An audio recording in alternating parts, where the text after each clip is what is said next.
Welcome to The Woolly Way, a podcast specifically for dairy shepherds. That is, folks wanting to raise sheep for the purpose of harvesting milk. I am your host, Rachel Knight. And I'm Rose Fox. We cover all things pertaining to raising dairy sheep here, be it animal nutrition, housing, healthcare, landing tips, cheese making, and even some butchery and fiber art. After all, if you raise dairy sheep, you are going to have wool, and if your operation is successful, you'll eventually have surplus lambs to decide what to do with. Ethical animal husbandry is the focus here, as well as sustainable agriculture. We want to provide you with the information you need to start and continue your dairy sheep operation in the best way possible for you, your sheep, and the amazing world we live in. So grab a nice cup of sheep milk and let's dive in.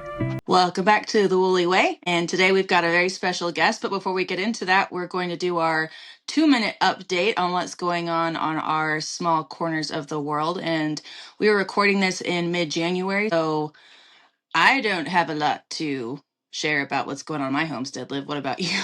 So it is wintertime in northern Michigan, and Mother Nature can't decide if she wants to keep dumping snow on us, rain, which then makes everything into a wonderful ice skating rink, roads and pastures alike. So it's a great time for me to just work on keeping the NADSA database up to date and working on my knitting projects because I don't have a lot of time for that when the weather's nice. Yeah. What about you?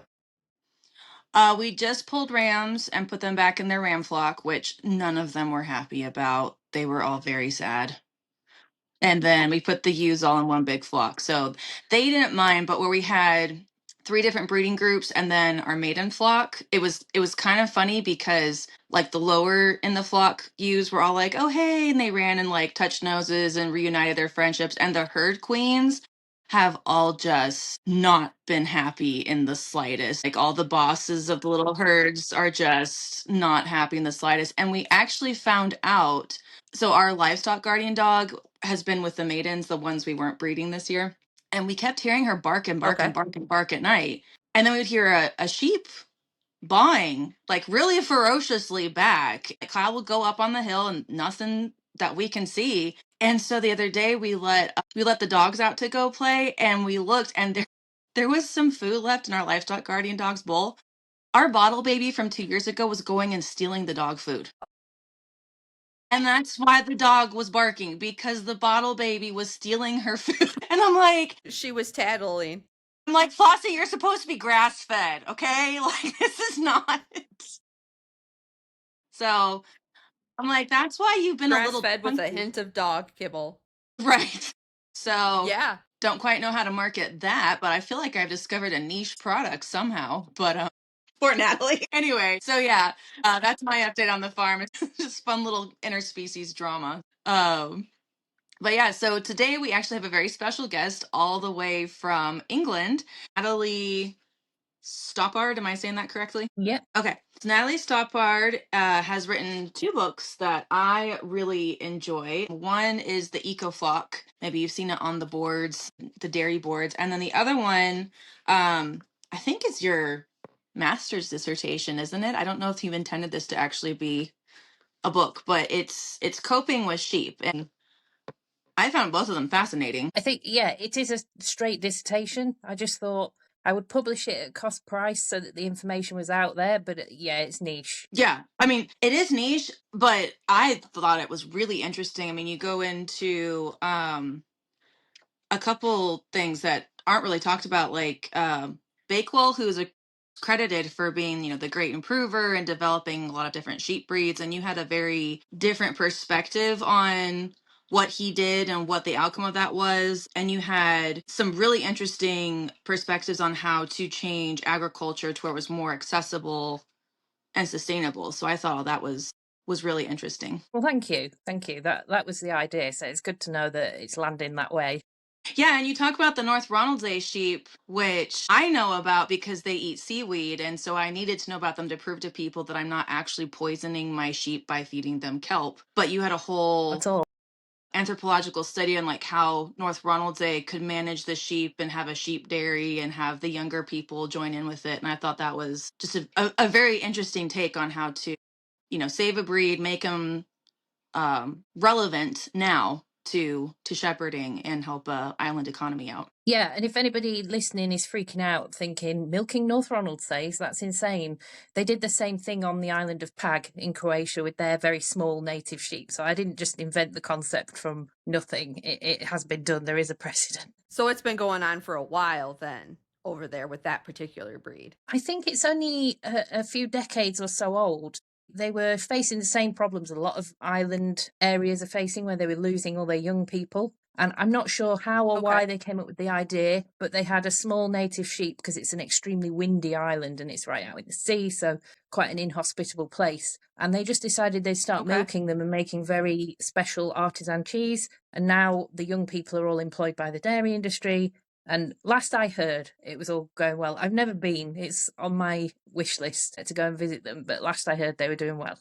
Yeah, that sounds really fascinating. Yeah, and I mean, it is kind of interesting. I feel like since the pandemic, there's been a resurgence of interest in agriculture, especially in the millennials and maybe even the younger generations. But I think overall, the agricultural world is trying to figure out how do we lower the average age of farmers from 60 down to like younger, healthier people, where they actually want to make this a viable occupation. And that's again one thing I really appreciate about your works, Natalie, is like you show how you can make this affordable. I mean, because I know when I said I want to be a farmer growing up, my parents and grandparents were like, don't become a farmer. There's no money in it. You'll be steeped in debt. It's very depressing. The only way to make it through is government subsidies. And, they definitely have a point if you do it conventionally. But if you're willing to be a weirdo, which I think I've proven I am, you can't do it very sustainably. Yeah, there's a lot of great examples of weirdos doing quite well now. I mean, I started 20 plus years ago.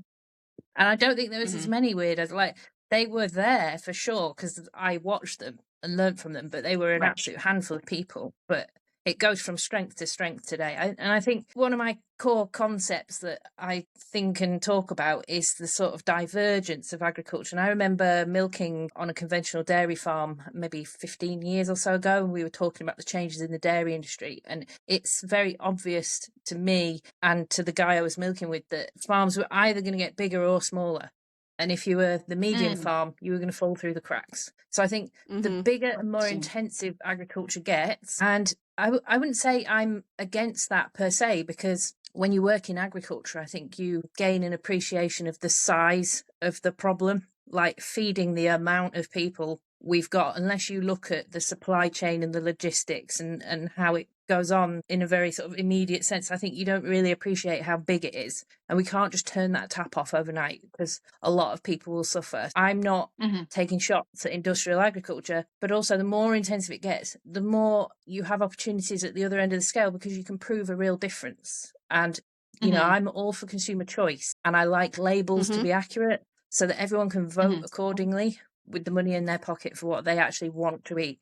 And if you're not bothered about the environment, and I get it, if you've got, 8 little mouths to feed and not a very big income, there's a lot of people, cost of living crisis, etc. I completely understand why you would not give a damn how that pig lives, So I think having the opportunity to buy according to how you want the food system to be is really important. Yeah, I think Liv and I are kind of on the same boat. I mean, if you just need to put calories on the table to keep your family fed, like you said, you really don't care how those animals were raised. You just need it to be affordable.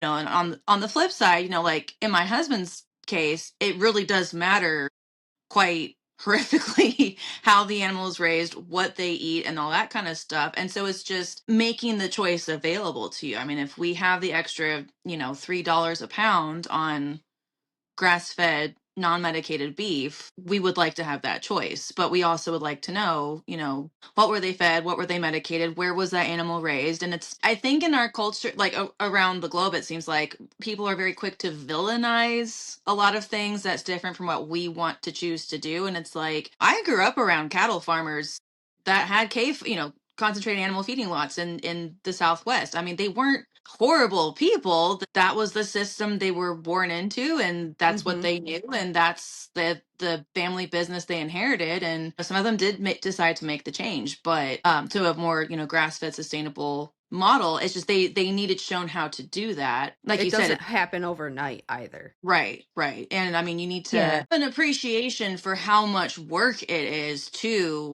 raise these animals in a certain way.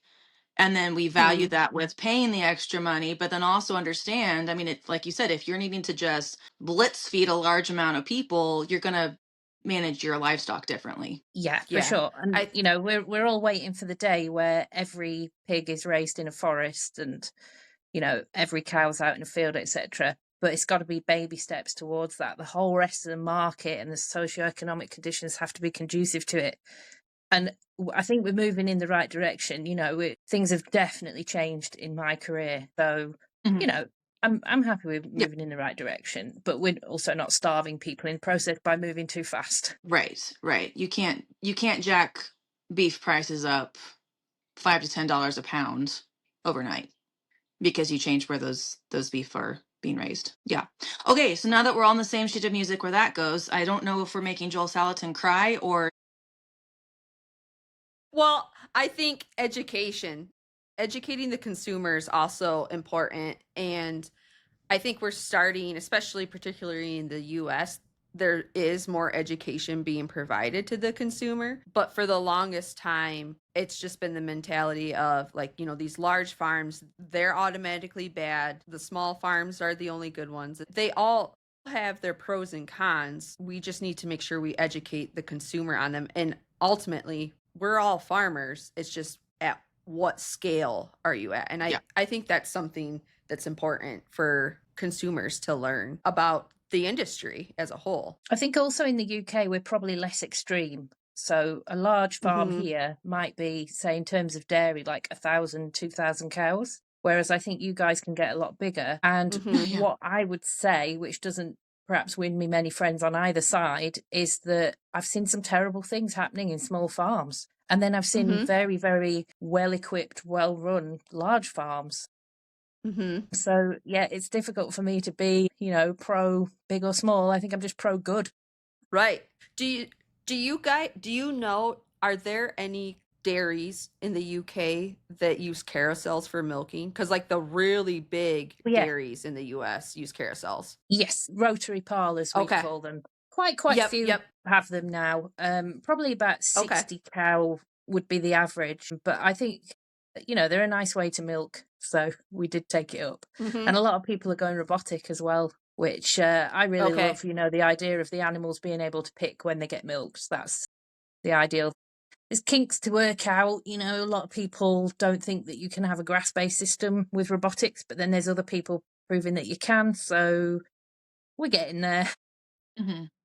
Yeah, there's always lots of kinks to work out within the agriculture industry. I don't think that will ever change. Probably not. We're always meddling. So Natalie, I guess on that note, so you have an anthrozoology master's, is that correct? Yep. Study of how humans and animals interact. And I focus particularly on livestock. Okay, so can you, I guess, run us through, give us your life story in 2 minutes, if you don't mind. You know, what got you interested? Not the morbid details, but more like what got you interested into anthrozoology? What led you to want to work on a farm? And then what led you to want to write about sheep so much? Because, I mean, I guess I don't really know. You do have a few more commercial sheep dairies in the UK than I think we have here in the United States. But is that I'm not sure about that. Really? Well, I mean, well, maybe not. I don't know. I just know when I was doing research for my book, when I was looking up sheep dairies, most of what I found was in Europe. There was not very much in the United States. Yeah. When you talk about probably Europe than UK, I should say. Yeah. I mean, and you know, we have quite a few people in the United States interested in sheep dairy, but as far as like a commercial dairy where like they're selling the sheep milk in the store, it seemed to me there was more in the UK, and I do mean like UK in general. Like there was a couple in Wales, there was I think one in Scotland, there was one or two in England, but I might, and again, this was 5 years ago, so I could be completely off based on that. Yeah. Okay. Well, I'll start at the beginning for me, and then we can drill into what exactly is happening in the UK now after that, if you like.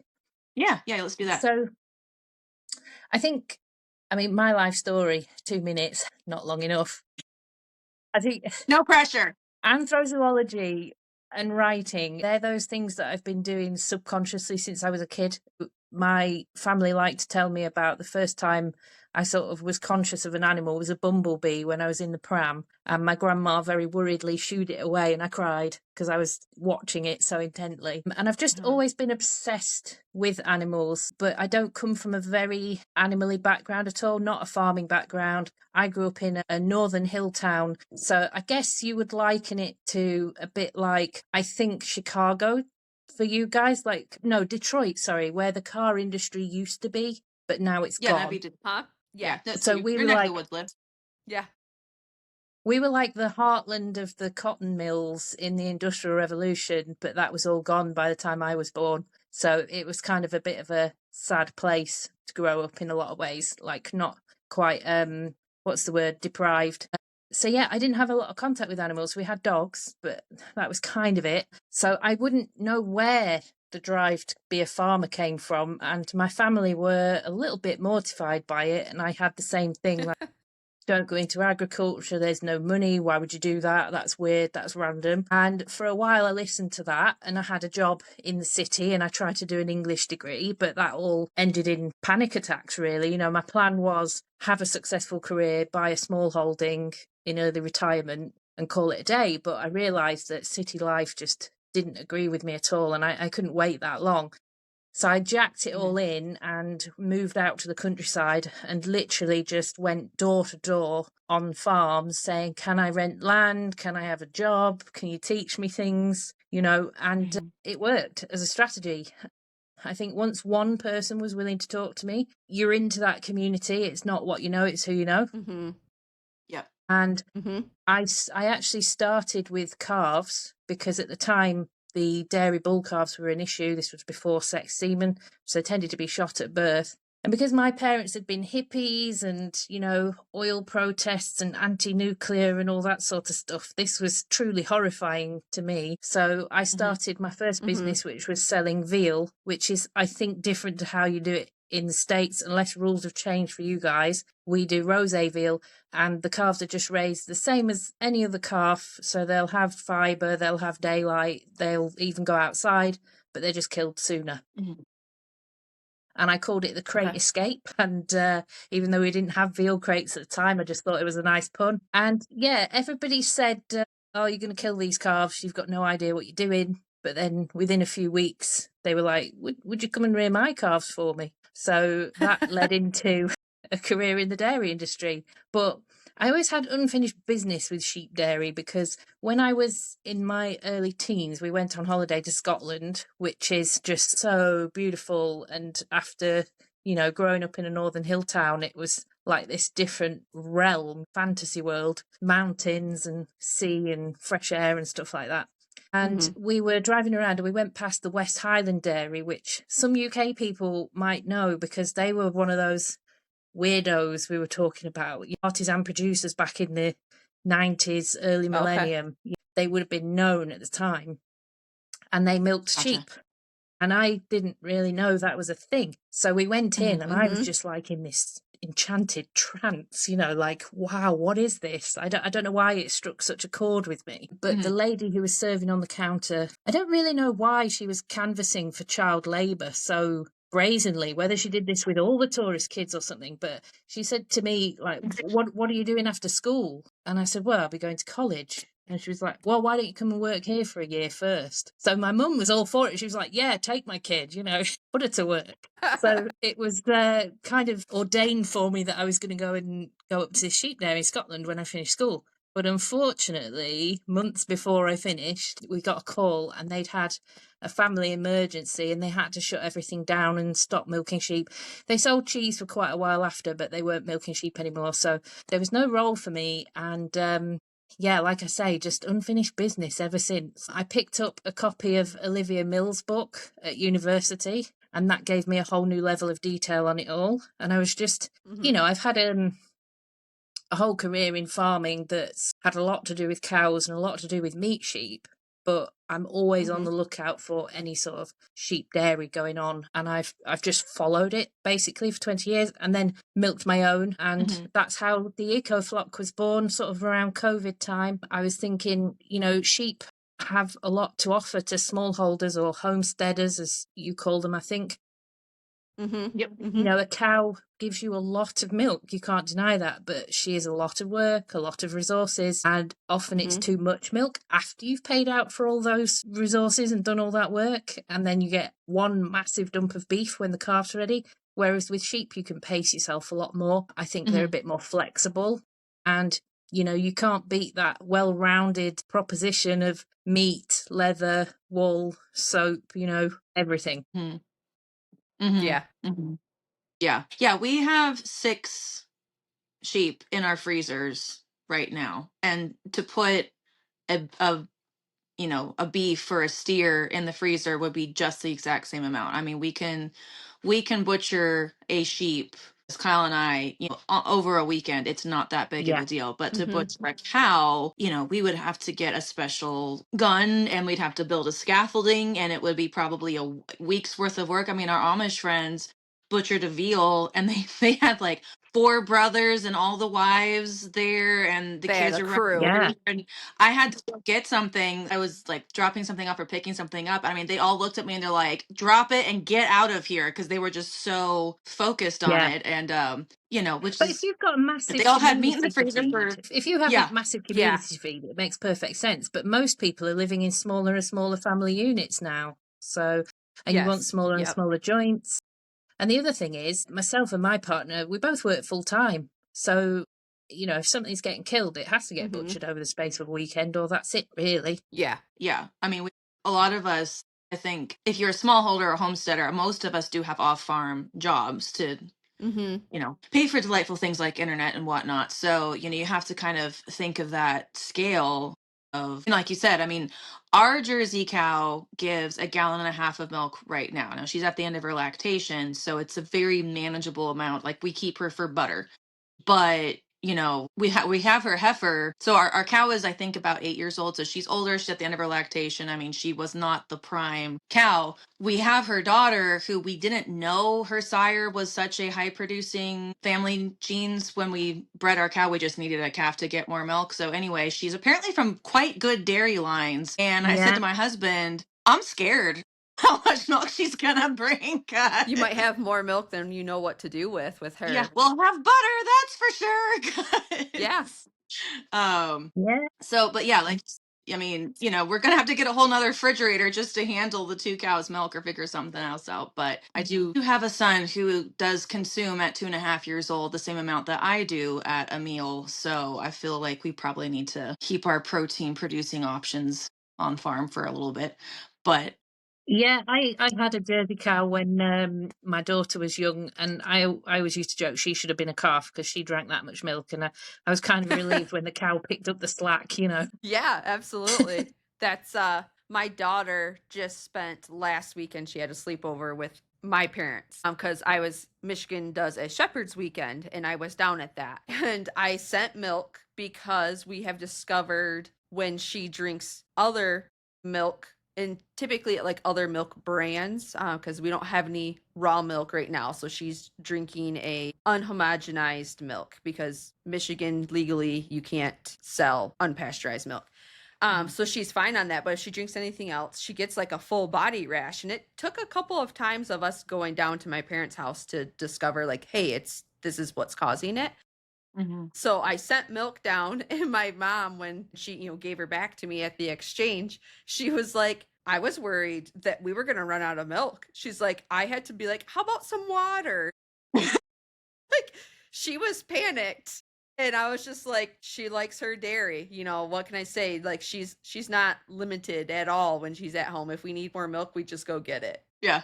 Yeah, these farm kids, I tell you what, we spoil them. Nat will eat a dozen quail eggs for breakfast, and then a thing of sausage and some of my fresh ground sourdough bread, and I mean and then he'll have a cup of tea on top of that. And everyone's like, where is he putting it? But we were visiting Kyle at his job the other day, and we were just in the gym for whatever reason, because they have a little gymnasium for the officers. And Nat walks over and he just picks up a 5-pound dumbbell, no problem, just moves it across the room, is like, that goes there. He's 2.5. And I told my friend about this.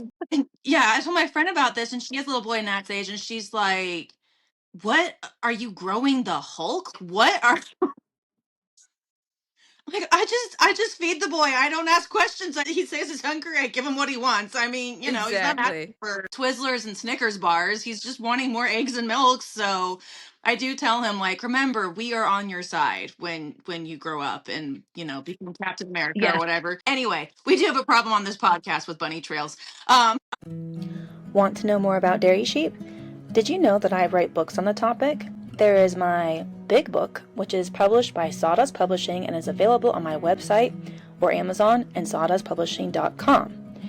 In this volume, The Guide to Homestead Dairy Sheep, you will find everything I wished I knew when I first started raising dairy sheep. I feature other dairy shepherds and go into detail on topics like different breeds for milking, parasite management, milk sharing with lambs, how to set your flock up for the best lambing and therefore milking season possible, and I briefly discuss digestion and nutrition of sheep. Since writing this book, folks have asked me questions about more nuanced topics, so I have begun writing ebooks that are topic specific that you can purchase on my website and receive as an instant download and print at your convenience. Currently we have Bringing Your New Sheep Home, which explains in detail our step-by-step method of introducing new dairy sheep onto your homestead and getting them used to you as their shepherd. Since there are currently no dairy-specific hair breed sheep available, dairy shepherds will have to shear their sheep annually and then decide what to do with their wool.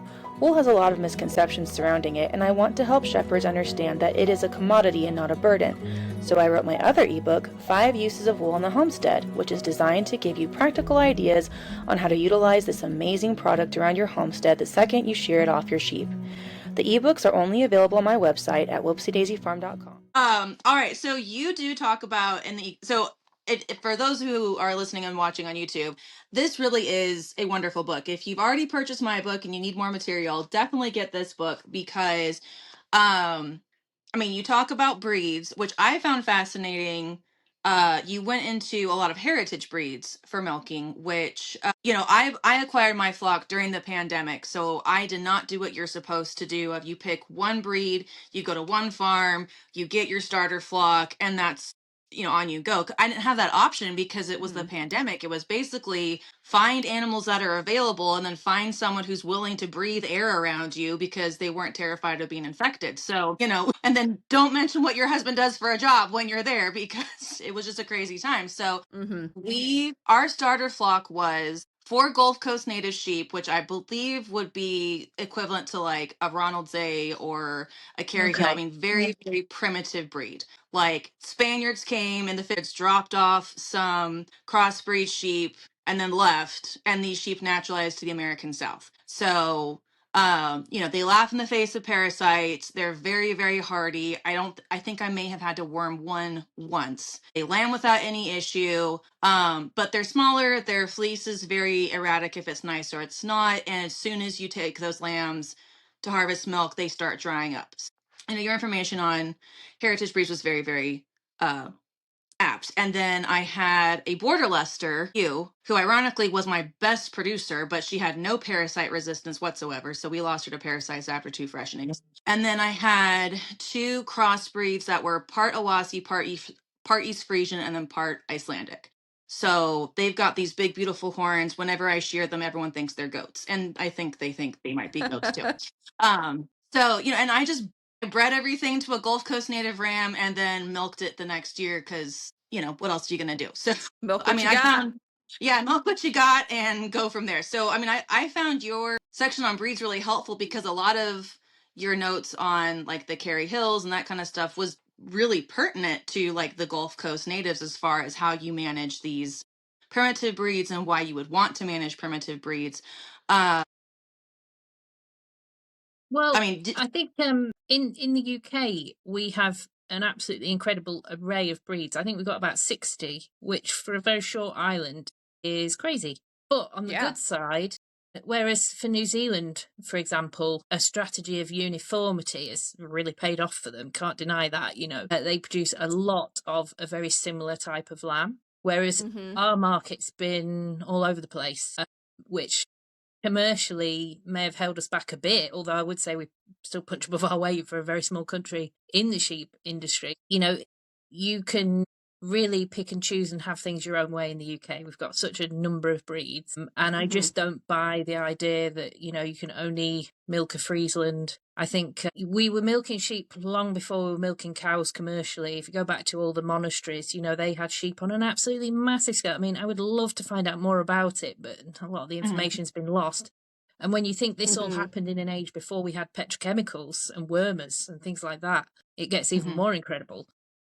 But I think I wrote in the book about how, you know, even the Welsh sheep were milked like from the mountains and stuff. You just do what you have to. And I think the cottage economy is a phrase I like. And I think that's what I'm working with, because I don't have any land. I just have my house and a decent sized garden. So, you know, I am operating on that tiny, tiny scale. So it's fine. And everyone says you can't do this and you can't do that. But there's people out there milking pygmy goats, and I can see why that would work. You know, nobody holds a gun to your head if you don't make a profit, you know, so just do it. And I think that's the eco-flock philosophy. The other thing is you have to like what you're working with. Frieslands could be the best sheep ever, but if you hate them, or if you just find yourself looking over the fence at the Shetlands all day long, you should definitely go and get some Shetlands. Because life's too short. Oh yeah, I mean, my husband cannot stand how these Friesians look because it's the rat tail. He's like, they look weird. Like, well, just don't look at their behinds. He's like, if you're milking them, you have to. And I'm like, okay, fair point. But still, they have a lot of milk. He's like, they're ugly. I'm like, oh, okay. See, and like for me, I feel like that for like any of the fat tail breeds. Like it's just, yeah. Like the tail just is very off-putting for me. But I understand that other people like them. Yeah. Like I have a friend in New Mexico. She thinks the fat tail is the tontine of sheep. It is beautiful and amazing, and it has lovely fat, and I'm like, you go for it, girl. I think that is a weird thing we bred into a critter, but you raise it and have fun. Hey guys, I just wanted to interrupt quick to give a shout out to our sponsor, the North America Dairy Sheep Association. NADSA is open to any sheep breed or crossed used for milking purposes. NADSA supports dairy shepherds and is elevating dairy standards in sheep in America. NADSA now offers a Milk Star program, has sanctioned dairy sheep shows, and is now offering a breed up program. You can become a member or get more information by going to the website www.northamericadairysheep.org, or you can email the association at northamericadairysheep@gmail.com. We are so thankful to NADSA for sponsoring this podcast and helping bring more resources to the dairy sheep community. Stay tuned for future podcast episodes where we talk to NADSA board members about what NADSA is trying to accomplish in America for the dairy sheep community. So, Natalie, do you have, like, what's your, like, preferred sheep breed, if you have one? Preferred breed? Yeah. No, it's very difficult. I've got a top short list of about 15. Okay. I couldn't pick a number one. I think I definitely have a big soft spot for Kerry Hills because I used to rear them commercially. Okay. But I can't have them anymore because I'm staring 40 in the face and they're just way too wild and agile. I used to have alpaca hurdles for them and they would still clear them. And I couldn't tell you how many hours of my 20s were spent running around the countryside, and I'm just not fit enough now. So I think the Kerry Hill days are done, unless I get like deer so much fencing. like Gold Coast natives. Yeah. Yeah. I think Shetlands for me are hard to beat. Yes, they're small, but they're so tough, and they tend to have really good udders. I think they have good milk production for their size and what they eat. You can cross them on anything and get a decent cross. I think they've got a reputation for being flighty and nervous, but for someone who's moved on from Kerry Hills, that's nothing. You know, I think they're actually they don't quite manageable. tend to like being herded with dogs and things and bossed about. You have to respect them and do things their way, sort of thing. And if you can get your head around that mentality, then they're just effortless to handle. So Shetlands would definitely be up there. But then there's others I like just through pure sentimentality, like the Swaledales. I don't know if you have them over in America, but they are quintessential North Pennine hill sheep, and that's where I grew up. So to me, they are what a sheep is. Mm-hmm.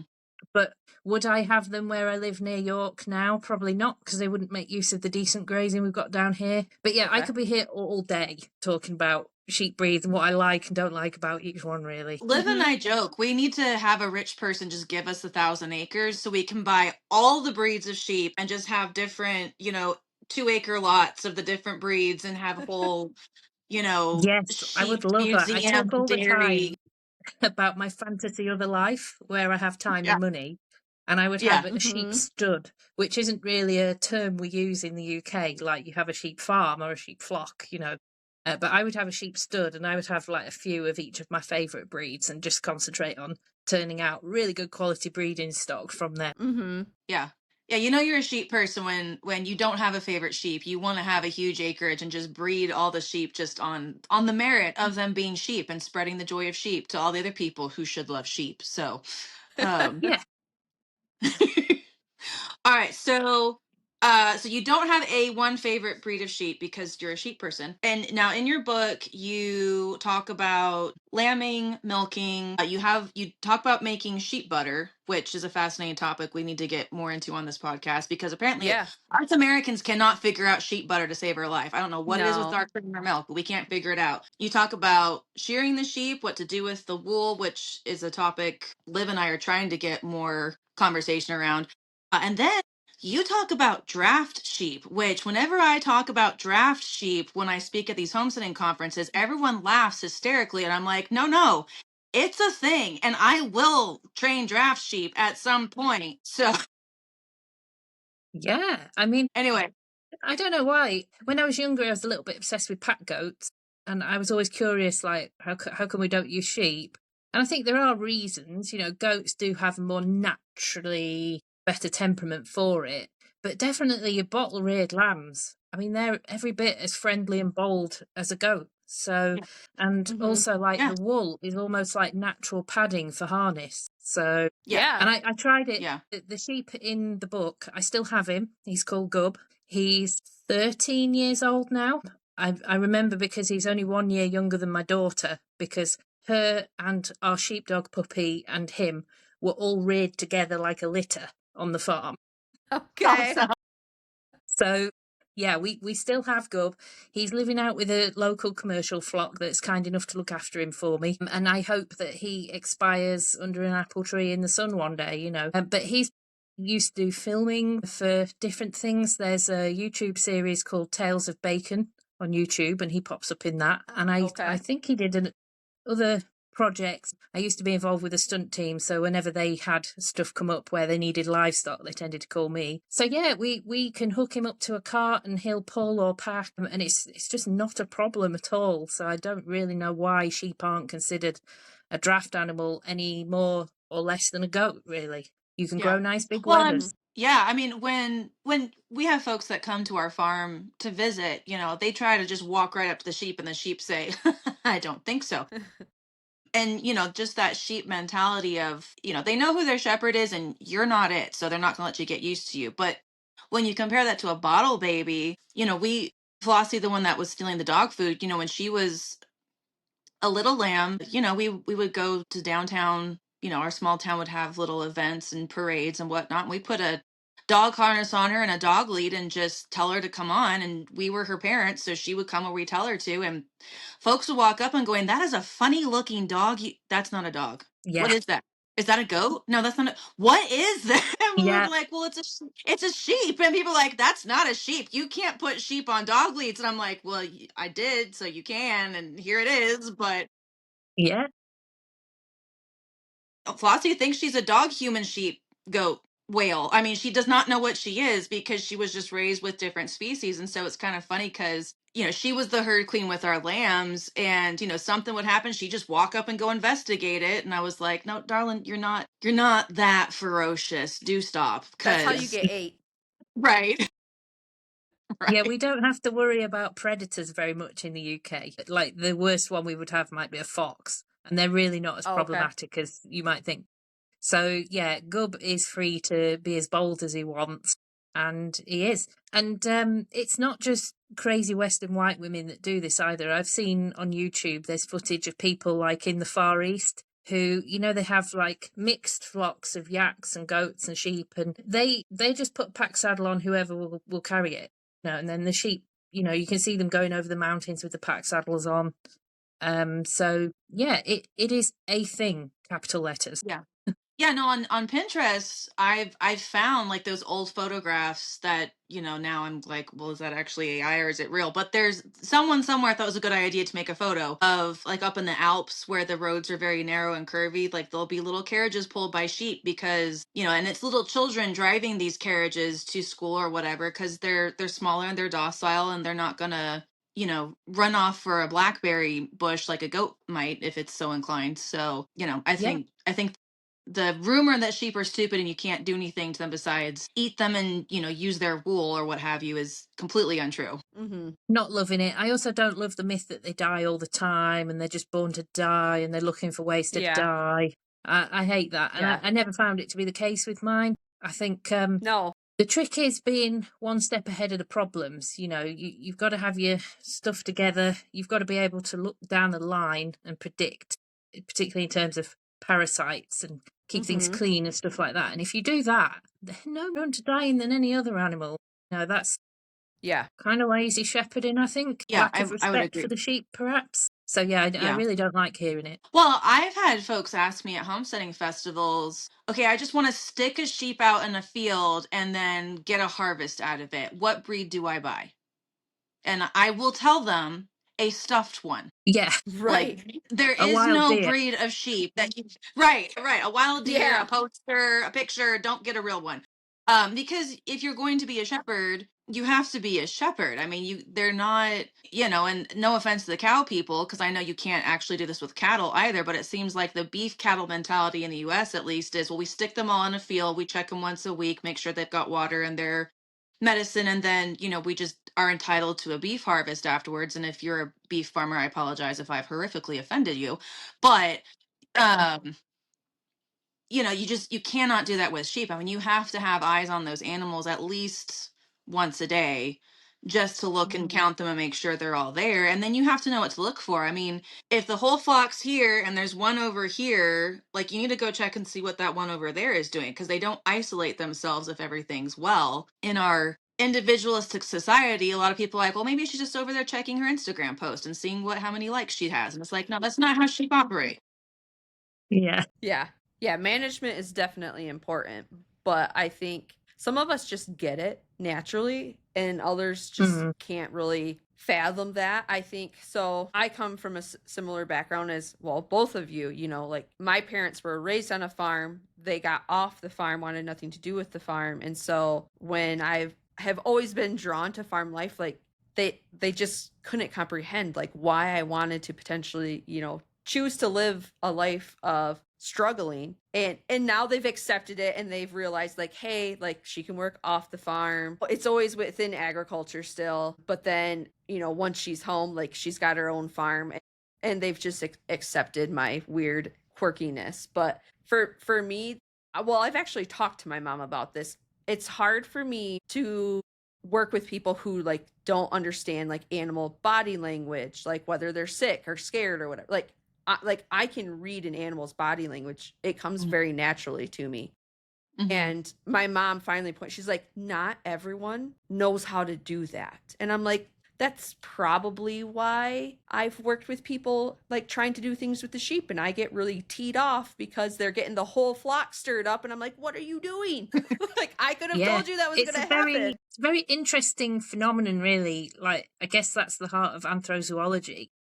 I don't really understand why, if you look at it sort of almost as if we're breeding animals, like why would a population just throw up these genetic oddities? Because we don't really breed farmers as such, and I just don't come from that background at all. So what gave me that interest, that drive, and that ability to do it? I just have no clue. Like when I went to learn how to clip sheep, I picked up the clippers and the instructor said, have you done this before? Well, no, I'd barely touched a sheep before that point. So, but yeah, it's just in there for whatever reason. Like, thanks God. Yes, absolutely.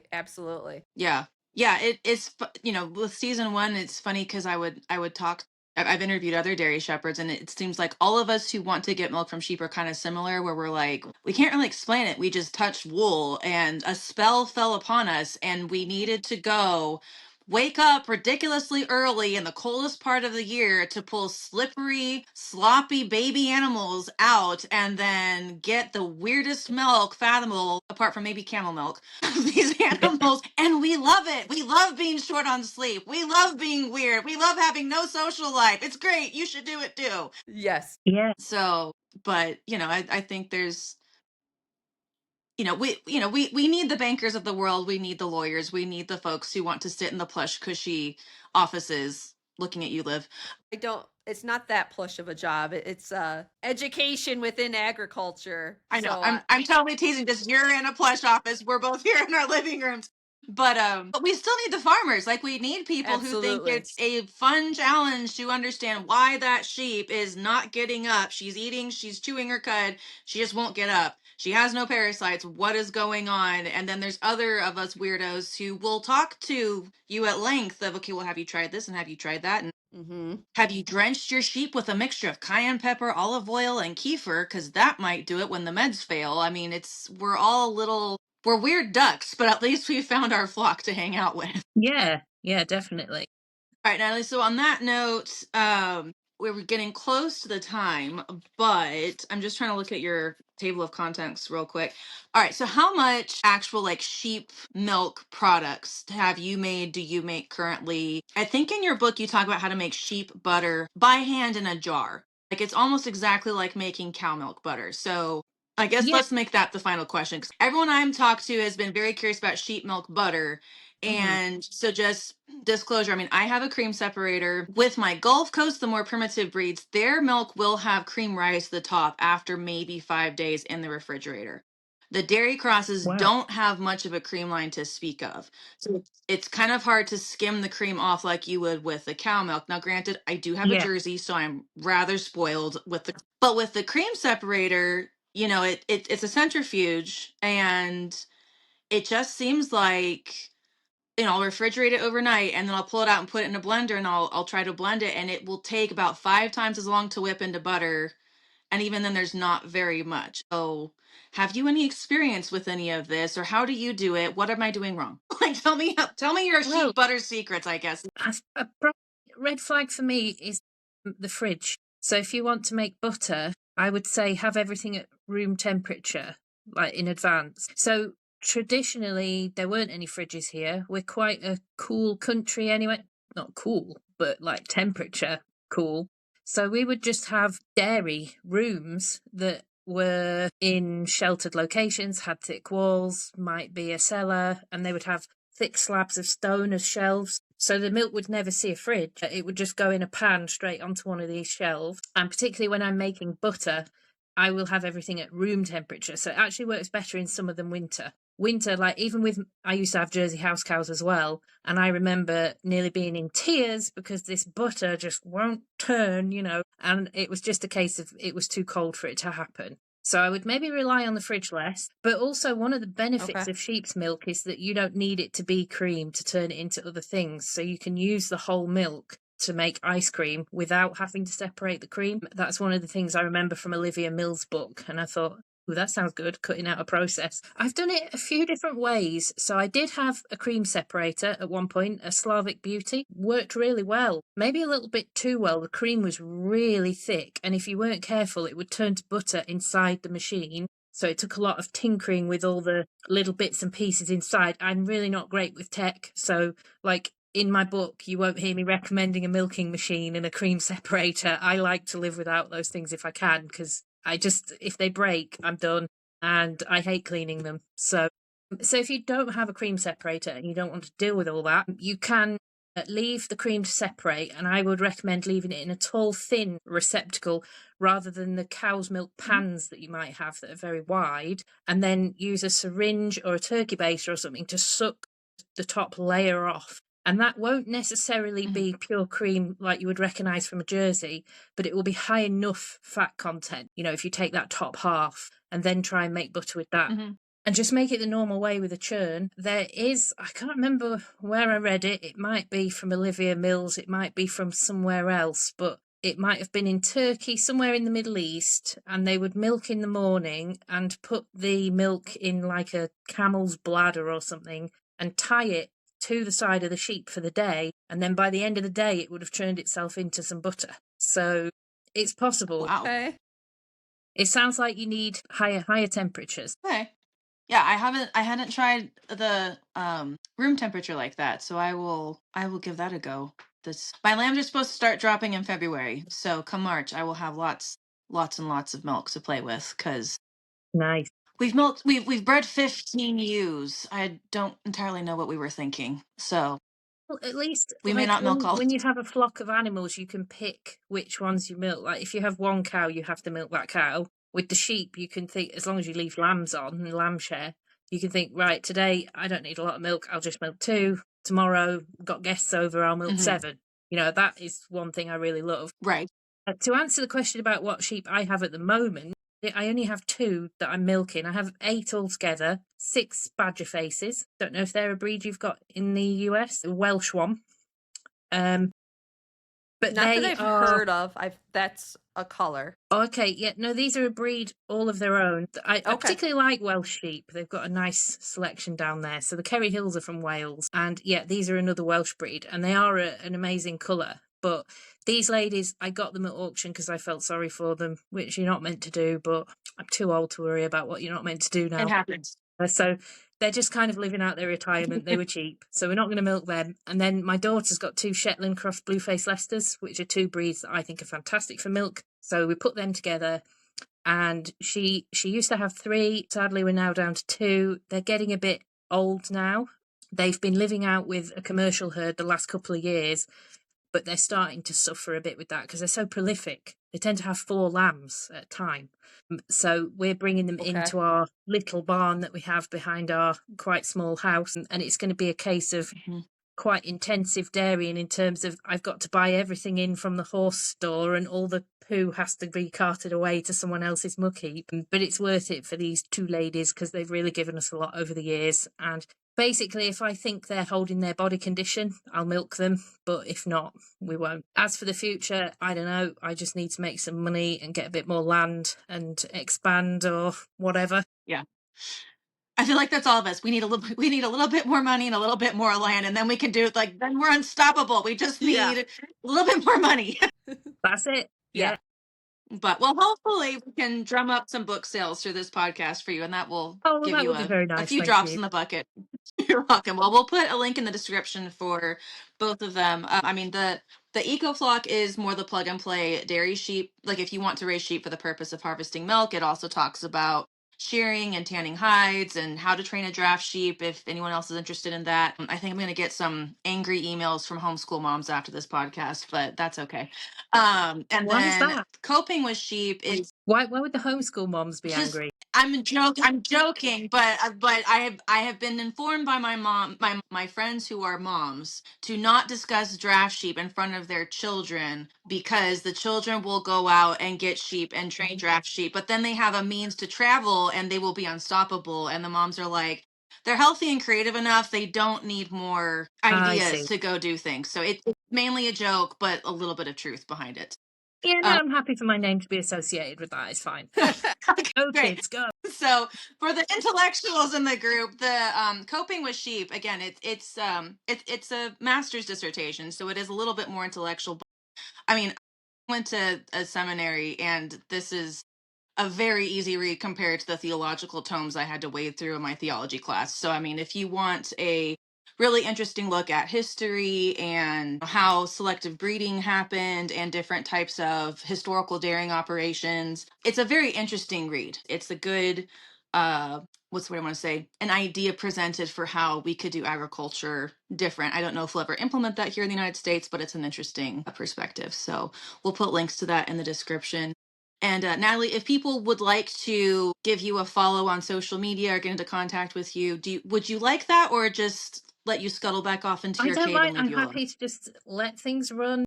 if people want to get in touch, that's fine. I tend to only use my Facebook profile for sharing silly jokes, so you'd have to deal with my strange sense of humour if you want to be a friend on there. But otherwise, yeah, feel free to contact, and I can chat sheep all day.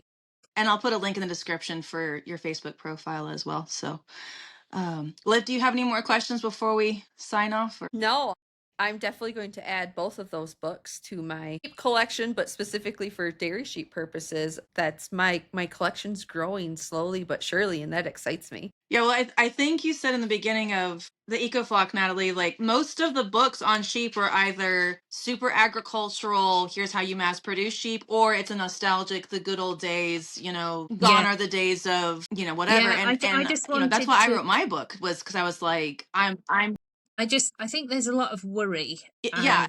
And, people want to get things just so and just right and think that there is a prescribed way of doing things. But, full-time working mum, you still want to be self-reliant. You have to get a system with stuff that's hanging around that you can do quickly. And this was a jumping off point, I would say, from my book. Mhm. You can make a bit of cheese, you can make some lip balm, you can make some butter, you can tan your hides. If you want to tan beautiful hides and make handbags, you're going to do a bit more research and develop it from there. But this is to just get you up and running and give you that confidence, really. Yeah. It's a really good man walking on the street, New York City, wants to raise some sheep. Get this book. It'll give you a place to start and jump off from. So, I really enjoyed it. I mean, I think this was my constant companion the first year I raised sheep. I mean, I was constantly leafing through it, and I haven't looked at it in a little bit. And so actually, I told my husband last night, I'm like, oh, I'm interviewing Natalie, Stoddard, and he's like, who? And I was like, I pulled up this book. I'm like, do you remember me reading this book? He's like, oh yeah, the book you had an affair with the first year we were shepherding. Yes, I remember the green book. And I'm like, okay, good. Oh wow, I'm going to show my it was mum with and all me the people in my everywhere, and I life. was just constantly reaching through it. Everyone just tells me to shut up when I start talking about sheep, so I'm going to show them this. Yeah, there you go. So you have vindication. Weird little lady in Kentucky, America, loved your book and started a weird movement in America to milk sheep and tan hides. So there you go. So, all right. Well, Natalie, this has been lovely. Thank you so much for joining us today. And like I said, I will link all of your information in the description. Those of you listening and watching, give her a follow, get her book. Thank you for tuning in, and we'll catch you next time. Thank you. Bye, guys. Bye-bye. Thanks so much for listening to the Woolly Way podcast. We hope you enjoyed our episode and have gleaned at least one tip you can implement in your flock right away. If you like what you heard, please hit the subscribe button, and if you wouldn't mind, leave us a review. This helps others find our podcast so that they can enjoy learning about dairy sheep along with you. The Woolly Way podcast is a production of Whoopsie Daisy Farm in Crafty Fox Acres. For updates and information about our show, follow us on Facebook or Instagram. Subscribe to our YouTube and email list and look us up at whoopsiedaisyfarm.com to find both. Have a particular guest you'd like us to host or a topic you'd like us to cover? Fill out our contact form on our website or shoot us an email at whoopsiedaisyfarm@gmail.com. See you next time.